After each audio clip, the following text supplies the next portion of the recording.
Salutations, folks. This is Christy Thomas, and welcome to Basic Public Speaking. This video will cover the basics of the 5 main speeches we will do for this course. Do not get freaked out by the number 5. I know it seems a lot, but it's really not that crazy. As always, there will be individual videos for each speech prior to the speech's due date, and there is also a Word document that also breaks down the requirements for each speech. All this can be found if you go to the syllabus content folder, you click it, it opens up a window. That window will then have a weekly schedule, the syllabus itself, one called main speeches and one called mini speeches. The main speeches, you click it, it will have the document and this video uploaded as well. So let's get into it. Your first speech is an introductory speech. This is where you introduce yourself to me. Pretty simple, pretty straightforward. There's 5 things I want you to touch base on. Give me your name, the name that would be on my roster, and then if you go by something else, let me know. So in case you send me a text or something, I know who I'm talking to. So I'm like, I don't know who this person is. So that's your first one. The second one is, what are your future plans or goals or dreams? What do I mean by that? You can tell me if you have plans to go to a specific school, or a specific degree that you're seeking, or what you would really like to do, like what would be like the dream job for you. That may not be in with what you're going to school for, but what would be the dream job for you?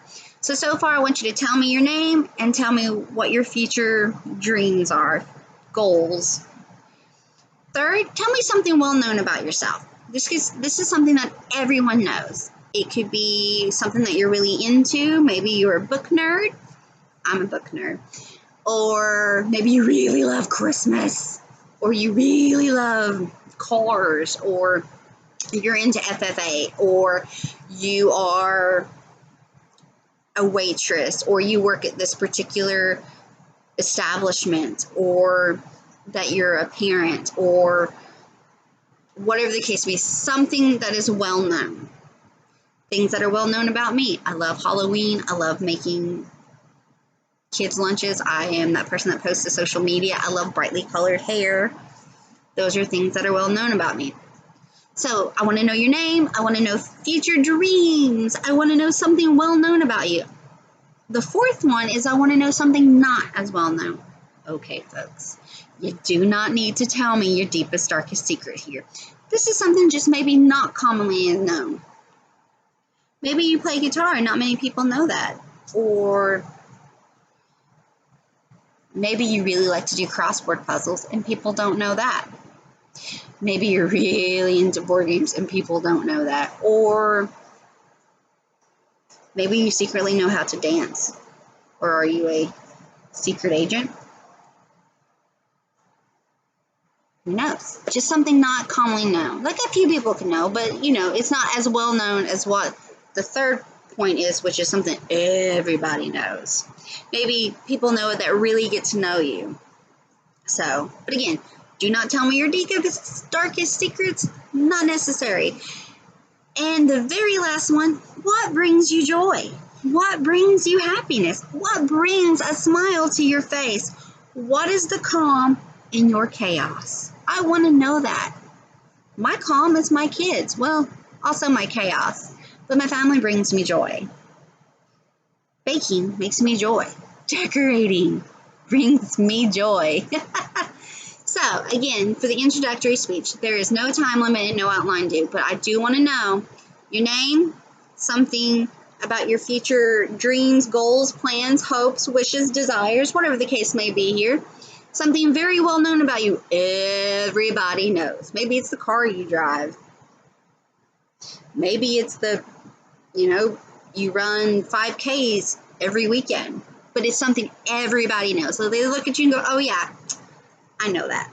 I knew that about that person. If they said your name, I know that. Something not commonly is known. Like not everybody knows, but maybe people close to you know that once they get to know you. And what brings you joy? What brings you happiness? What makes you smile? Those are the 5 things I want you to touch base on in this introductory video. All right, fabulous. Video number 2 is an informative instructional how-to video. Think of it as an adult show and tell. The requirements for this video is you need to be at least 2 to 3 minutes minimum speech limit, time limit, excuse me. There will be an outline due. I will post examples, MLA citation, and presentational aids are required. Now, presentational aids could be showing me the physical how-to aspect of it, a PowerPoint presentation along with it. You can kind of show the steps, like this is what you will need to do this is part of the process, and here's the finished product.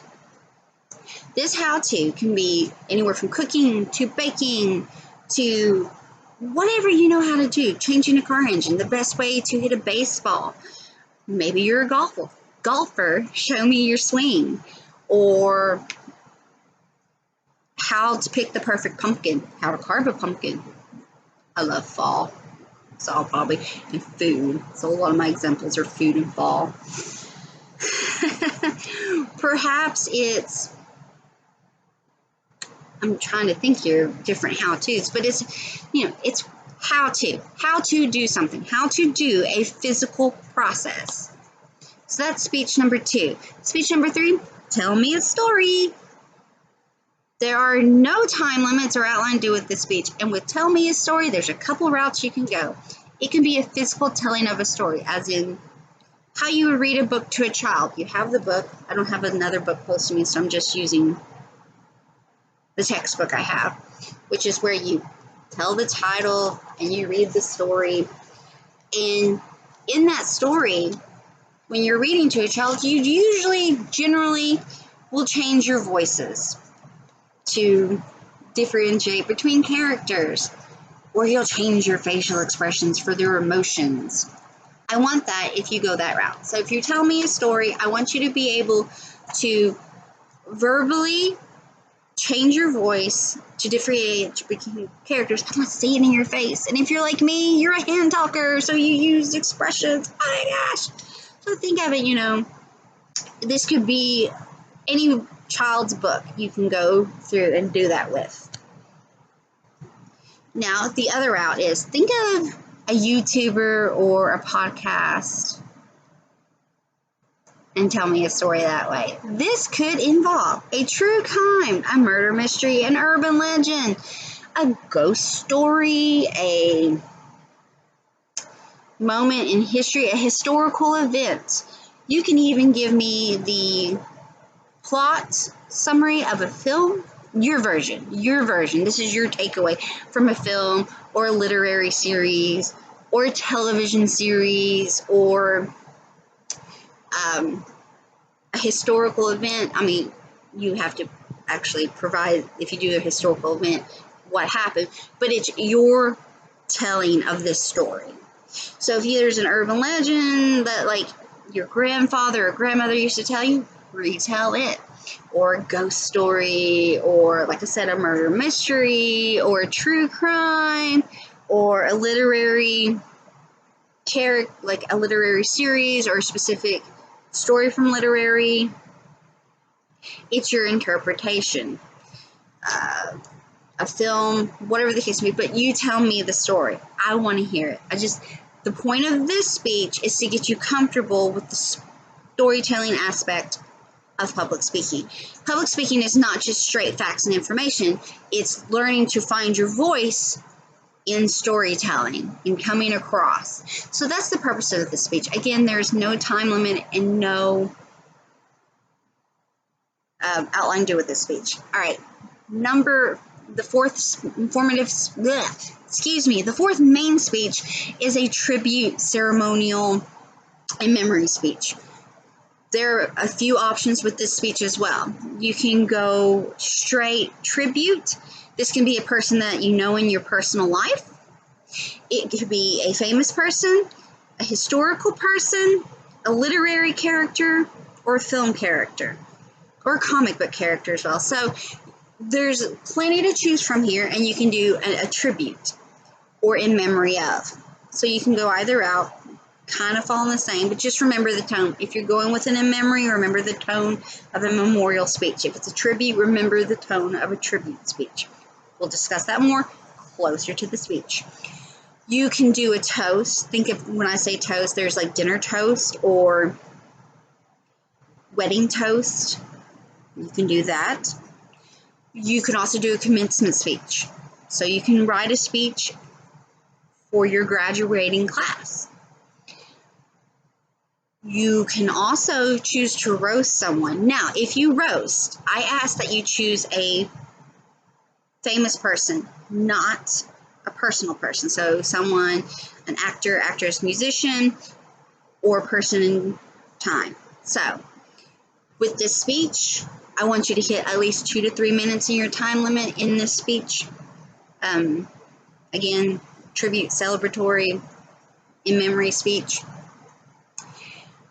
And I also ask that you use a quote, which we'll go over more, but so you'll have an outline due and a citation due with that outline and 2 to 3 minute time limit. So that's fourth speech. Your last main speech, and this speech will be turned in for your finals. This is a persuasive speech. A persuasive speech has someone taking or stopping an action. Technical requirements for the speech is at least 2 to 3 minutes in length, an outline, and an MLA citation works cited along with the outline. Now, this speech, you can choose to go the political route because it's a persuasive speech, and this is where you can have someone taking an action or stopping an action. Okay. Now, I ask if you choose a heavy topic or a political topic that you just kind of give like a heads up prior to the speech, like, a warning. Hey, this covers this. It's not as crazy with the video speeches, but if we were in person. Now, persuasive speeches, like I said, they can cover the political field very, very well, but it can also cover not so political aspects in it could be something simple as adding a stop sign somewhere, asking someone to add a stop sign, or having, this speech covers us changing the school week from 5 days a week, 8 hours a day, to a 4-day week starting at 9 o'clock to this time. If you're having someone choose an action and you're wanting them to side with you, that's where the persuasive comes in. You're wanting someone to start or stop. You want them to align with what you're saying. So the persuasive speech falls in here. Now, like I said, this doesn't have to be as political. What do I mean by that? Perhaps you want to talk about how Wendy's is better than McDonald's, or vice versa. Or the best doctor in the Doctor Who series, or who played the best Batman, or who played the best Superman. Okay. Whose version of Justice League was better? Or why Pepsi is better than Coke? You see, you don't have to be as political. You can have fun with this persuasive speech. When we're in person, I also will set this up as a debate. So maybe that's something, if you're close to someone that's in the class, we can also do debate-wise, but we'll talk about that more toward the end. But anyway, those are your 5 speeches. You have an informative speech, when I say your first one's an informative introductory speech. The second one's informative instructional how-to speech. 3, tell me a story. 4 is a celebratory tribute in memory speech. And then the last one is a persuasive speech. So those are your 5 main speeches, folks. And again, there is a Word document explaining all of this. I don't know what was on my finger. A Word document with all of this, and I will also post individual videos for every speech prior to the speech's due date. Speech's due date is also, you will find those in the weekly schedule. If you have any questions or concerns, please email me or text me and we will figure it out. I hope you all are having a wonderful day. a wonderful week, a wonderful semester, and be kind, be safe. Thank you.